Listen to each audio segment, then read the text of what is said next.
This is so cute. Yeah. This little baffle. Okay, ready? Yeah. 1, 2, 3. And here we are at 180 John Street. This is the Virgin podcast of Queen West. Not that kind of virgin, people.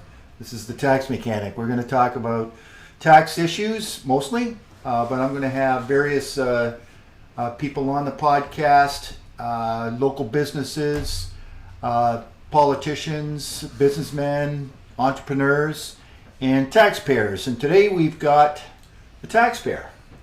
We're going to keep his name anonymous, and he's going to tell us about his story, how he came to the tax mechanic, and his encounters with Revenue Canada, which were not the most pleasant. And this is part of the theme of the podcast, is to try and get Revenue Canada to change their ways. So without further ado, I think I would like to introduce our taxpayer. Hello, taxpayer. Introduce yourself. I'm a taxpayer. I don't know what else to tell you. Okay. Now, being shy, I know, is not your forte, so this won't take long, folks. So when you first came to me, you didn't file your taxes for a number of years. Correct. And you asked me to help you out with that, which I did. And you happened to kind of strike up a friendship with me, and you helped me out with various things like videos and so forth. And over the last summer, going through my videos of explaining what Revenue Canada was doing to taxpayers and freezing bank accounts and making it tough on small businesses by garnishing their wages and going after their accounts receivables. Why don't you tell us what happened to you late in the summer? Well, we can go back a number of years to fill in the story. I was let go from a very large corporation because they dissolved the department. So I became a freelancer and independent business owner, which I contacted Revenue Canada so I could get a business number to put on my invoices. I was instructed by Revenue Canada at that point that I have an option of monthly, quarterly, or yearly tax returns. I didn't know what to do because I was a novice at this, and I actually asked them for their recommendation, and they recommended a monthly. That way it would be taken care of month by month. I didn't know any difference, so I proceeded to agree with them. And that's where I became a little confused and not knowing what to do, because there was no place to look at or read or actually have anybody discuss how to run an independent business. And so I had to do it on my own. And for the first couple of months, I was not getting any independent jobs, so I didn't think that I had to fill any tax forms out or report any business if I didn't have any. And my assumption was, if you aren't making money, then you don't owe anything. I didn't know any difference. Today, yes, I do. And so the trouble was, for a number of years, I had a monthly tax return situation that caused, that ended up piling one after the other and after the other. And my avoidance on my, I wasn't innocent in this, my laziness, I ended up incurring quite a few penalties and interest, because it was monthly. Now, if I'd done this yearly, I wouldn't have been in this situation. So when I met you, I was in dire need of straightening out my accounting from a number of years to present day. And that's where you came in and helped me organize, explain situations that I didn't know of, that I didn't actually go out and hunt for because I didn't know they existed. So here we sit, a number of years later. I've finally straightened out my taxes. Well, let me just clarify for the audience a little bit that what we did was we filed your personal tax and you were fine. And about a month later, you were stung with a requirement to pay on your bank account, not because of your personal tax, but because of this unknown GST account number that we didn't even know was filed many years ago. You hadn't filed for a number of years, and now all of a sudden you wake up one day and you go to the bank and your bank account's frozen. Now, to let the audience know what happened after that, I contacted Revenue Canada and found out that, yeah, there was a GST filed more than 6 years ago, hasn't been filed. So there was an amount owing from previous years, but with interest and penalties, became just not a significant amount, but it was significant enough that the computers tripped in. And because he filed his personal tax returns, it could have, we don't know, but it could have triggered his GST, and so he wasn't contacted.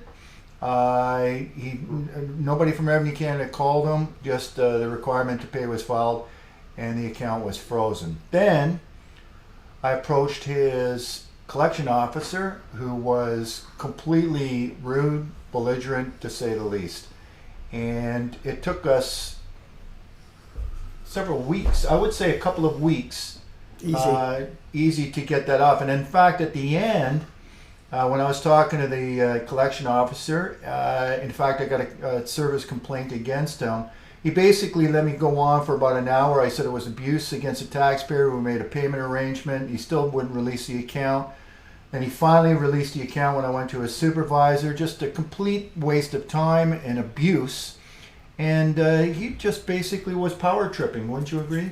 Well, it was actually he had an agenda, and the agenda was that he had to treat everybody, I gather, who has big corporate taxes or small independent taxes. He treated us all the same, because there was no justification for freezing my bank account, which meant I couldn't pay the rent, I couldn't eat, I couldn't drive, because all of my money was frozen, and without any justification. I don't know how you can actually have all your monies frozen and expect to function normally, mentally, physically, and continue with your life, to be able to, make amends to Revenue Canada. I was never trying to avoid them, but certainly that puts a stop in your get up and go, because you're helpless at that point. You actually are stuck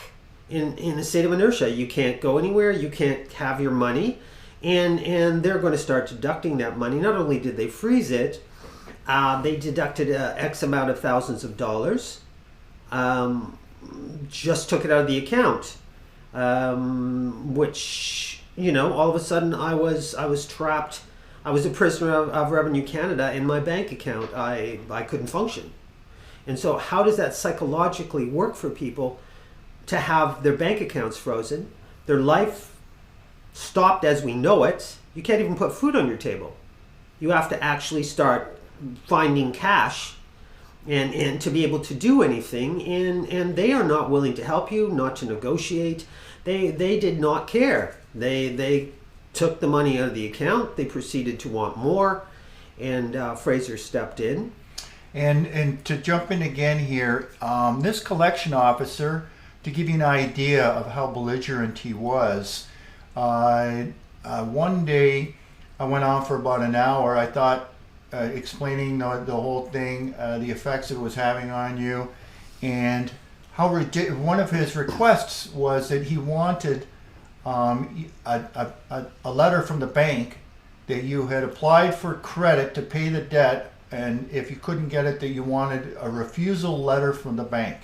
Correct. Yeah. And I was like blown away, going, okay. I said that makes no sense at all. Makes no sense. It's ridiculous. He's basically on pension income and not able to apply for that type of credit. He's aware of that. Well, you couldn't apply for the credit because, first of all, your bank account is frozen. Automatically, you're not allowed to borrow money if your bank account's frozen. It defeats the purpose. But yes. It doesn't make any sense. But he's aware of all that. So why do you think he was requesting that? For no other reason than to just stick it to you? Well, I think, I try to keep it generalized. I don't think I want to say it was personal, but it got to a point where he was going out of his way to make sure that these hurdles got higher and higher, and actually gave you no solace in the situation, actually never helped you. Never.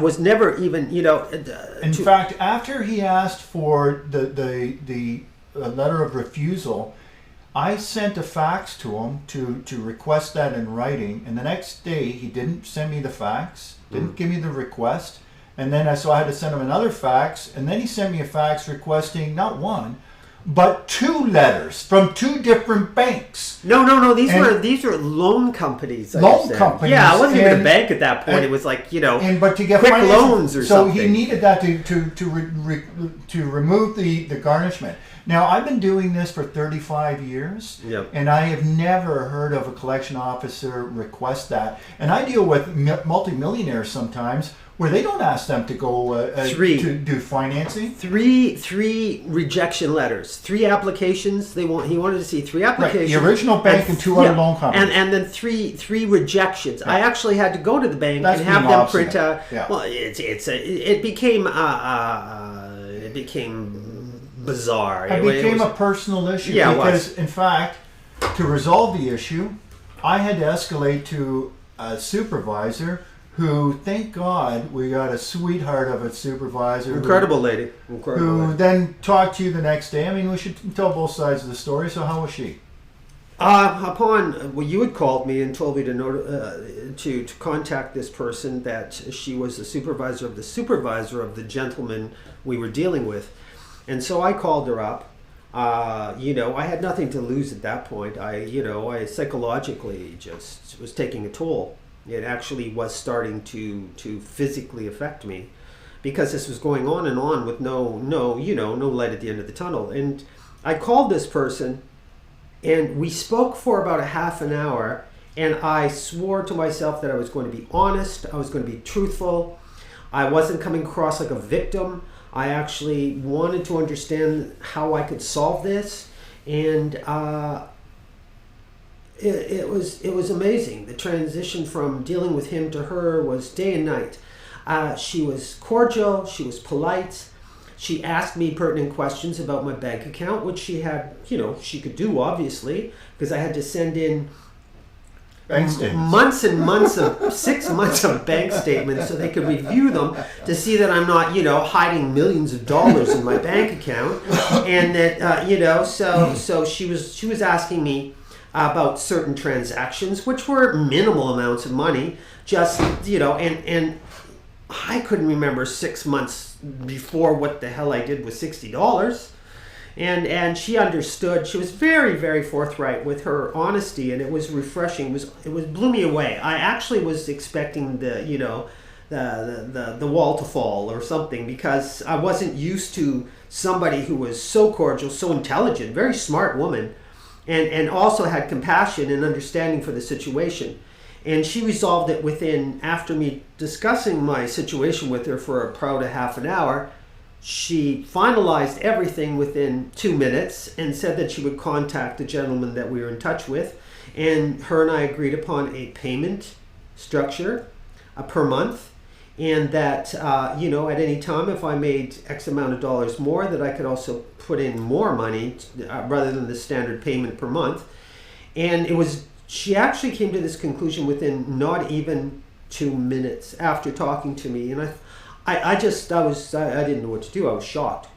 After all the fighting and the screaming and the attitude from the other gentleman to this, there's something wrong in that system. That system is broken. I mean, to have his supervisor, and this guy who came across like he was hungry, or I actually asked him at one point briefly if he was on commission, which I didn't think I should have, but hey. But there was actually, I was quite shocked. I still to this day am shocked on how fast and how understanding she was with one phone call, and discussed everything openly and honestly. I still can honestly say I don't believe it. I don't believe that it happened. You know, this podcast is really to provide some value and to get a takeaway here. I think the takeaway here is that, you know, if you're listening to this, don't think that this couldn't happen to you. It can. It's happened. I've seen it. Welcome to my world. Yeah, I didn't. It's happened to many people. It doesn't mean that you don't even necessarily have to have a tax debt. You could be arbitrarily assessed. There could be an error. And I've seen it over and over again. Or you could have a disgruntled ex-partner, business partner, that, you know, putting income on your return. So, I think we should have a review of the collection policies. That's where we're going to with this. And in fact, the Taxpayers Ombudsman has submitted 12 recommendations after a review earlier this year, which Revenue Canada has not implemented or responded to. And in fact, I've written Revenue Canada, the minister, and I haven't even told you about this, but I've received a letter yesterday, an email. I'll share it with the listeners. I'm going to put it on my website. And they recognize that they appreciated my letter and my concern. And they said that they're taking every effort. And then they said that updates will be provided on by this link that they provided in the email. I clicked on the link. The link was broken. I'm shocked. I know. So and the letter was not from the minister, but it was from actually the deputy minister, who's the head of big data for Revenue Canada. It's a very interesting letter. We're going to pursue this in further podcasts and further social media. But I'm going to provide the name of her because she's done it now, and she's representing the minister. And I wrote back to them and I said, listen, your link's broken. And so I want to see what the response is. But, you know, Revenue Canada, you got to wake up and smell it. You have problems and you're ruining people's lives. I'm sure I'm not the only person. You're not the only person. You know, you're not the only person. And you can, as I said to you before, you're a tough guy. You can take it. Yeah, imagine somebody who doesn't know, who hasn't asked the questions and got a little angry, or that can stand up for themselves. Yeah. And how about the housewife that I've dealt with who's had her account frozen on the Friday? Couldn't feed her children over the weekend or pay her mortgage. That's disgusting. And she's got little kids at home. Absolutely. And believe me, I've got a ton of these stories. I get them every single day. I had one yesterday. The woman, she's got a cleaning business. She came to me. We approached them. We're doing everything, and they froze her account. She's calling me crying this morning. She can't pay her employees. She can't pay her employees. So now she had to take the day off, and she's calling me all day long, going, you know, have you got it? And you know how it goes. It takes me days to do it. You can't get it done like that. Well, that doesn't make any sense. It doesn't. To arbitrarily just close the account, grab what you can, isn't the ends to the means. What point are they making here? Yeah. How can somebody pay their bills if you stop them from earning a living? There should be. If you look at the recommendations, there should be clear-cut rules. So, if you have a tax debt, they should, first of all, write you a letter, registered mail, so you sign for it. Right. And then they should at least have 3 calls to you. Conversations, and treat you like a human being, and say, hey, listen, buddy, pay up your tax, or do a payment arrangement, or deal with this, whatever. Don't just freeze the guy's account. Yeah. And what kind of, by the way, you know, when other debts, like I think it was back in, when did they stop debtors' prison? I think there was I don't even know. I think it was in the turn of the century. Yeah, pretty much. And we still got these, and they're freezing bank accounts. I don't understand how this is legal. How they can actually get away with hindering a person's livelihood for the benefit of a lump sum of money they can remove from your account without your authorization. They can just go in because they're Revenue Canada and I'll just take this. Yeah. Well, by taking that and freezing the account, how does that make it work? No. There's no working there. You actually have put people 4 steps back. They have to recover from that. Yeah. The money they took from me, I had to recover that money because I had a certain amount of income coming in, and all of a sudden that money's gone in the thousands. Yeah. And I'm like, okay, now I have to spin around, and the amount of I had to actually come up with that money again, because that money was already spent in my living situation. Right. And so, no conscience, they don't care, but I don't know how they expect you to come up with an agreement to pay them back when they attack your private account and your money and leave you defenseless. How are you supposed to come up with an agreeable payment plan in that respect? How are you supposed to repay your debt when your You bank can't. accounts are frozen and You you're not can't. able to continue business? Yeah. So, I mean, I can understand probably somebody that isn't as strong and as angry as I got could be suicidal. But they could be. There's And nothing if I- left for them. Of course, and I've heard that, and from taxpayers who've made those statements, and it really affects people. But the thing is, the takeaway really is there should be clear-cut rules. I can come up with a couple right now very easily. I can give you 4. So come on, I don't even. One, registered mail requesting, Yeah. and have at least 3 different phone calls with the taxpayer, and the final one being, listen, if you don't want to cooperate or something, we're going to freeze your bank account. That's an ultimatum. At least you've got an ultimatum at that point. But you have those 4, and you can prove them. Yeah.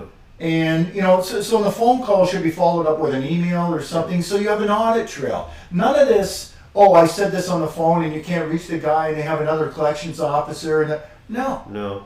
Let's have some simple, clear-cut rules. Yeah.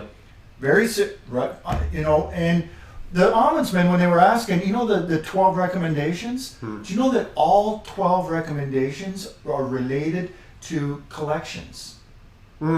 Nothing about any other part of service of the country. They reckon there's a problem. Yeah. But the way they express it, do you think during this whole process they talked about taxpayers getting their lives ruined? I never heard They it don't once. care. I never heard. But how come it's not on the website? They're saying they're being transparent. No. How come? And they went through and They don't want people to know. They don't. I don't think they do. And that's why. I think they're hiding this. Of course they are. That's the way. You know what? That is the result of their tactics. They don't care about the people they have taken the money from. That's a result of what they do. And obviously they don't want people to know that. What do you think about people who say that you deserve it? That if you owe a Stand tax, in my shoes. Yeah. I didn't say I was wrong. Yeah. I was lazy. You were trying to deal with it. I was trying to deal with it. You just reported all your personal income, and you didn't get any credit for that whatsoever. No. It should have been, hey, by the way, you'll have some GST owing from this. Okay, Yeah. have a normal conversation. Well, after I contacted you, I can honestly say that you enlightened me, you educated me in the situation, because I still was a novice. That many years later, I still didn't know what the hell I was doing. Yeah. And that's why I want to thank you for that, because you actually explained in detail what's going on and represented me to somebody that I personally could not have contacted because it wouldn't end well. They should help you set that up. See, you should have never been allowed to file monthly. They should have said no. Exactly. You have to file annually. That was my problem right there. And so just the fact that they let you do that, They recommended it. They put you down a rabbit hole that you had to now And I don't come know. out of it. My whole department's gone from this large corporation. We're all scrambling because we can't, we still have to pay rents and mortgages and still have to live. And all of a sudden, I figured, well, if I'm not working that month, then I don't have to claim tax. That's not the way it works. No. Hey. So that's another thing. Yes, that's an important point. Is if you start a business, you file your returns whether you make money or not. So you just do nil returns. Otherwise, they'll arbitrarily assess you and make up numbers. The roll starts. So yeah, and that snowball starts. So that's a good takeaway. Thank you for that. Is there anything else you'd like the audience to remember here? Well, Or maybe what they should do? Like contact their MP? Don't. Yeah. Don't.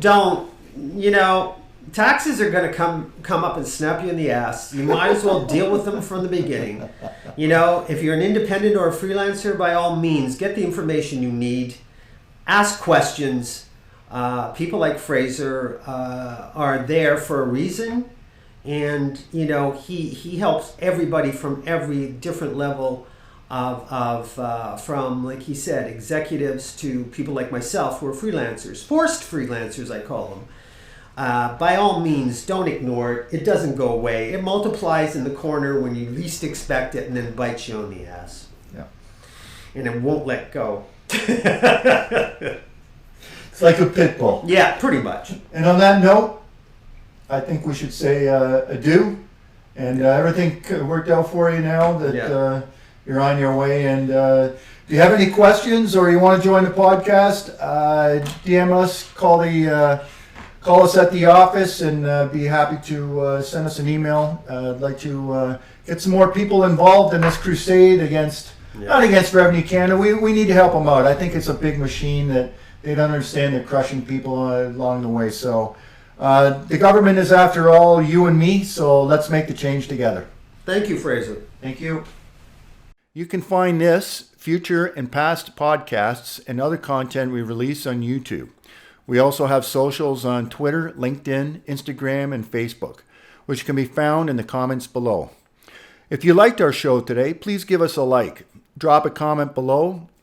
If anyone wants to see us do something specific on our main channels, please comment below or DM me, and we will be able to hear what you have to say.